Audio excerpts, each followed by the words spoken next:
रुक्मणी अपने 2 बेटे और अपनी 2 बहुओं के साथ रहा करती थी, लेकिन फिर भी उसकी किस्मत ज़्यादा अच्छी नहीं थी। अरे दीदी, आज तो मेरा पनीर टिक्का खाने का मन कर रहा है रोटी के साथ। हाँ, तो इसमें दिक्कत क्या है? अंजलि, बनवा लो उस बुढ़िया से, भला वो किस दिन काम आएगी। जाकर बोल दो हमारे लिए तवा पनीर बना दे।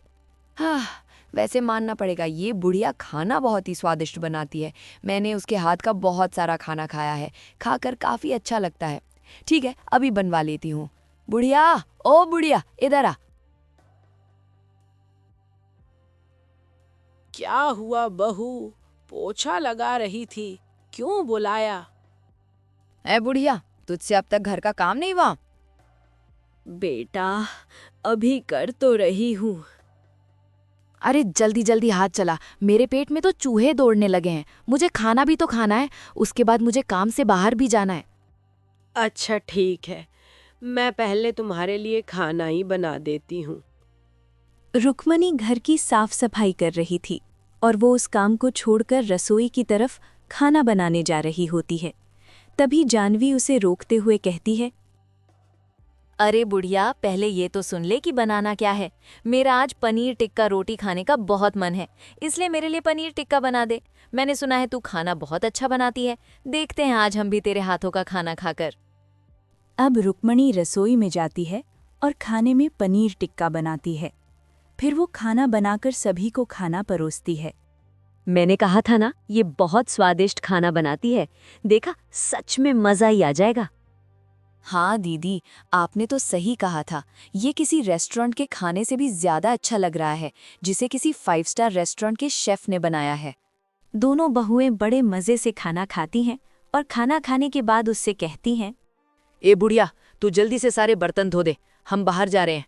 हाँ, हमें रात को आने में लेट भी हो सकता है, तो हमारे लिए खाना बनाकर रखियो। सास को घर का सारा काम करने का ऑर्डर देकर वहां से खुद तो आराम से बेफिक्र होकर बाहर घूमने और ऐश करने चली जाती है। हे भगवान, मैं क्या करूँ? इस उम्र में भी मुझे काम करना पड़ रहा है। एक तो मेरे हाथों में इतना दर्द है। बेचारी रुक्मणी जैसे तैसे करके सारे बर्तन साफ कर लेती है।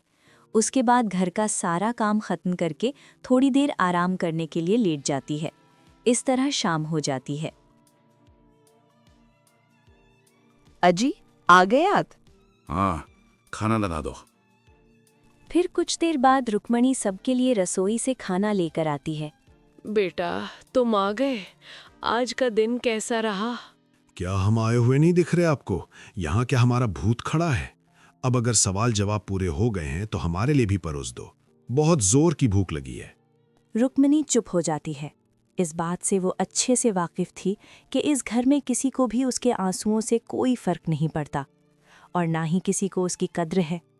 उसकी बहुएं तो उससे बदतमीजी करती ही थीं, साथ ही उसके बेटे भी उसके साथ बिल्कुल वैसा ही व्यवहार करते थे। इस बुढ़िया को कितनी बार कहा है कि जब ये बाहर से आएं तो इनसे फालतू के सवाल जवाब मत किया करो। आप इनका मूड खराब मत किया करो। मैं तो बस अपने बच्चों से एक पल बात करना चाहती थी। उसकी चिंता मत करो, बात करने के लिए हम हैं ना, उतना काफी है। वाह बहू, कितना सही जवाब दिया है तूने। वैसे तूने बात तो बिल्कुल सही कही। माँ बाप की ज़रूरत सिर्फ बचपन में होती है, जब तक बच्चों को नहाना खाना नहीं आता।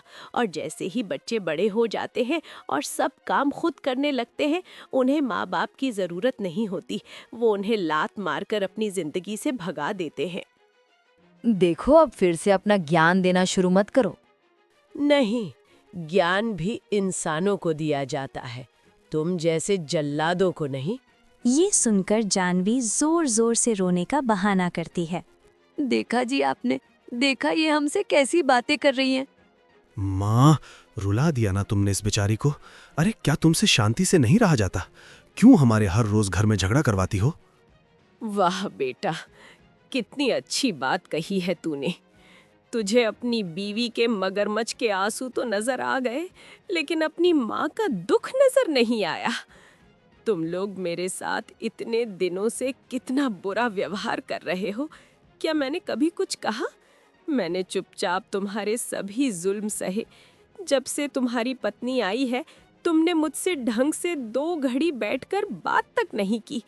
अरे बात करना तो दूर की बात है, तुम्हें तो मेरी परवाह तक नहीं है। देखो बस बहुत हो गया, जाकर रसोई में काम करो।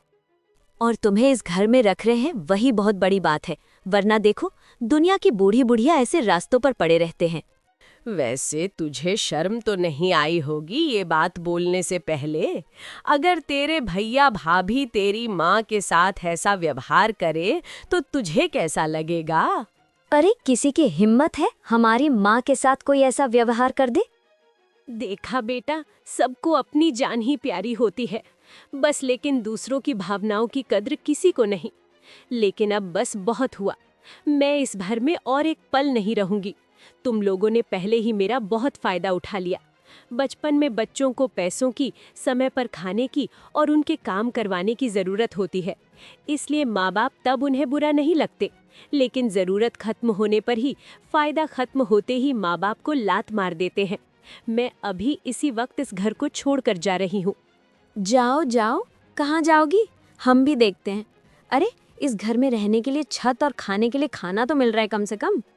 भले ही अब दर दर भटकना पड़े, लेकिन तुम जैसी औलाद के पास कभी वापस नहीं आऊंगी। अब वो अपना कुछ ज़रूरत का सामान पैक करती है और वहाँ से चली जाती है। उसके चारों बेटे बहू उसे जाते हुए देख रहे थे, लेकिन मजाल जो किसी ने उसे एक बार भी जाने से रोका हो।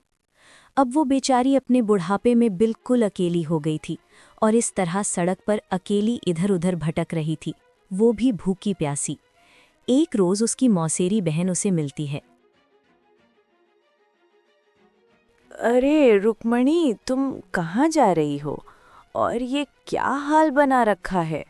अपनी मौसी की बेटी को देखकर रुक्मणी की आंखों में आंसू आ जाते हैं और वो उसे अपना सारा हाल सुना देती है, जिसे सुनकर गीता भी भावुक हो जाती है। तुम चिंता मत करो रुक्मणी, कहते हैं ना भगवान सब देखता है। तुम एक काम करो, तुम मेरे साथ चलो। वो रुक्मणी को अपने साथ अपने घर ले आती है और फिर उसे खाना खिलाती है। तुम्हारे बच्चे कहाँ हैं गीता?